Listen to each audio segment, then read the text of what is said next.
Welcome back to our channel, dear friends. I have to admit, when I first read the latest rumors swirling around our beloved General Hospital, a profound sense of sadness washed over me. Hearing that Maxie Jones might be written off the canvas is not just a minor cast change. It feels like losing a dear family member who has been visiting our living rooms for decades. For a man who has watched this show through countless seasons of life, Maxie is not just a character. She is a bright, beautiful thread woven deeply into the fabric of Port Charles. I find myself genuinely worried about what the town will look like without her vibrant, chaotic, and fiercely loving energy bouncing around the Metro Court or the deception offices. It makes me wonder how many of you are feeling that same heavy tug at your heartstrings today. Looking back at her incredible journey, I am overwhelmed by the sheer emotional weight of Maxie's history. We have watched her grow from a vulnerable little girl who received her cousin BJ's heart in one of the most tear-jerking storylines in television history into a resilient, complex mother fighting for her own children. That rich history makes her current departure all the more poignant for longtime viewers like us. I firmly believe that when a character has that kind of deep-rooted legacy, their absence leaves a massive, echoing void that no new character can easily fill. Do you also feel that protective, almost parental instinct over Maxie, knowing everything she has survived to get to this point? The news that Kirsten Storms is stepping away for personal reasons brings out a deep sense of empathy in me. As much as I selfishly want my favorite characters on screen every single afternoon, I have nothing but the utmost respect for an actor who recognizes when they need to take a step back to care for themselves. I feel a strong wave of gratitude toward Kirsten for pouring her soul into Maxie for all these years, giving us performances that made us laugh, cry, and scream at our televisions. My personal opinion is that we must always support the human beings behind the characters we love, even when their departure leaves us feeling a bit heartbroken and adrift. When I learned about the specific way the writers are handling her exit, a massive wave of relief washed over me. Sending Maxie, Spinelli, and their beautiful children off to Australia is a brilliant and merciful choice by the production team. I was genuinely terrified that they might resort to a tragic accident or a fatal illness to explain her absence, which would have been far too much for my heart to bear after all the tragedy she has already endured. This decision to give them a peaceful relocation feels like a gentle hug to the fans, assuring us that our beloved Maxie is safe, happy, and living a good life off screen. It makes me wonder if the writers finally realized that the audience simply could not handle another devastating loss in the Jones-Scorpio family. This strategic move to send them to Australia is a massive clue about the future, and I am incredibly excited about what it signifies. By deliberately choosing not to kill off Maxie Jones, the writers are leaving the front door wide open for her eventual return, and that gives me a tremendous amount of hope. I evaluate this situation as a very smart, calculated safety net by the producers, allowing Kirsten Storms the time she needs while preserving the character's rich legacy. It is a comforting thought, knowing that somewhere out there in the fictional world, Maxie is just a long flight away from coming home to us. Do you share my optimism that this open-ended departure is a promise of happier reunions down the line? However, this open door also brings up a rather complicated possibility that I find myself wrestling with, the dreaded recast. I have seen many actors step into established roles over my years of watching soap operas, and it is always a jarring experience that takes a lot of time to get used to. If the writers decide they need Maxie back in Port Charles before Kirsten is ready to return, I honestly do not know how I would feel about seeing a different face playing our beloved girl. My personal opinion is that Kirsten's unique blend of sass, vulnerability, and comedic timing is entirely irreplaceable, and a recast might just break the magical illusion for me. Would you be willing to accept a new actress in the role, or do you feel, like I do, that Kirsten simply is Maxie?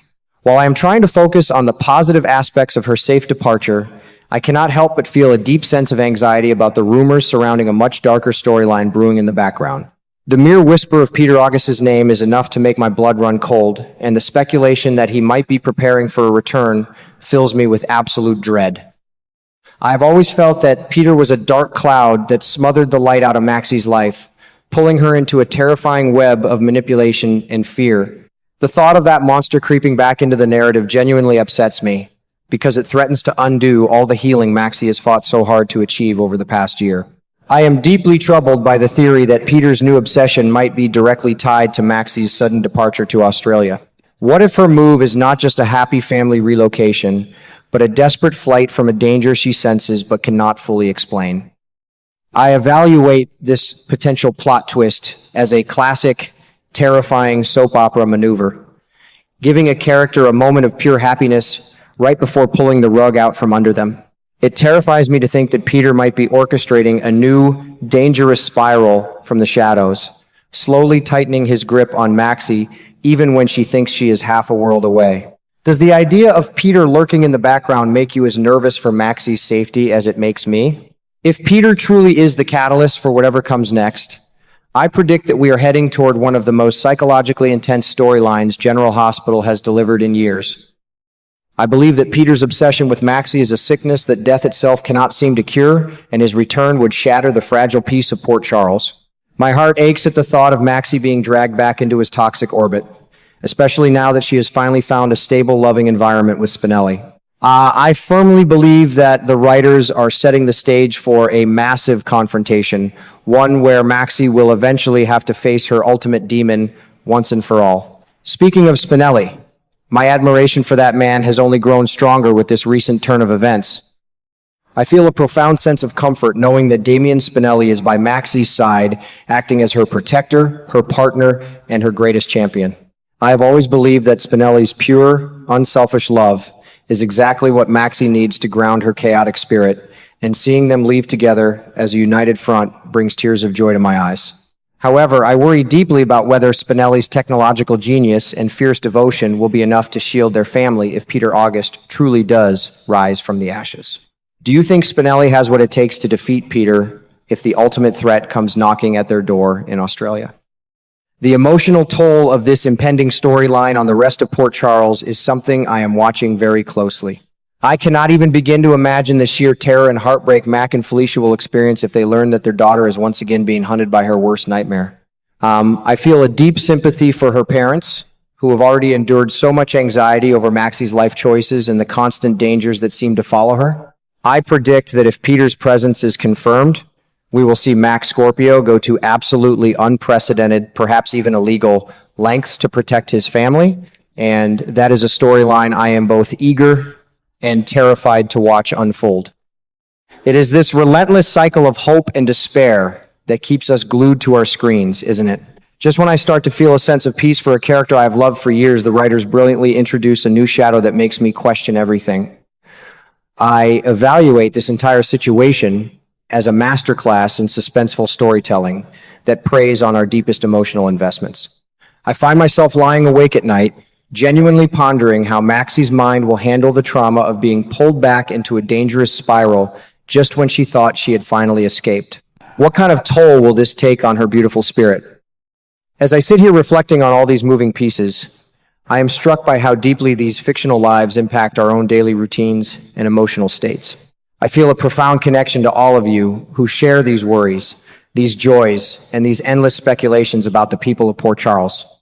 My personal opinion is that the writers are testing the waters, gauging our reactions to Maxie's absence, and building anticipation for an explosive return that will shake the town to its core. What are your predictions for how this will all play out? Do you foresee a triumphant return for Maxie or a tragic confrontation with her dark past? Looking ahead, I am bracing myself for a long, agonizing wait to see how this Australian chapter concludes. I predict that we will be fed small, tantalizing clues over the coming months, perhaps a mysterious phone call, a strange hacking attempt on Spinelli's servers, or a cryptic message delivered to Mac at the police station. I feel a thrilling mixture of impatience and excitement, knowing that every episode could hold the key to unlocking the mystery of Peter's return and Maxie's fate. I evaluate the current state of General Hospital as being on the precipice of a massive emotional explosion, and I am completely strapped in for the ride. I often think about the incredible resilience that the writers have instilled in Maxie over the decades, and that gives me a glimmer of hope amidst all this dark speculation. I have watched her survive heartbreaks, kidnappings, and the deepest betrayals imaginable, always finding a way to rise back up with her signature style and fierce determination. My personal opinion is that even if Peter does attempt to drag her into a new, terrifying spiral, he is vastly underestimating the strength of a mother fighting for her children's safety. I predict that when the dust finally settles, whether it is months or years from now, Maxie Jones will emerge victorious, proving once again why she is one of the most beloved and enduring characters in the history of daytime television. We just have to hold on to our faith in her strength, don't we?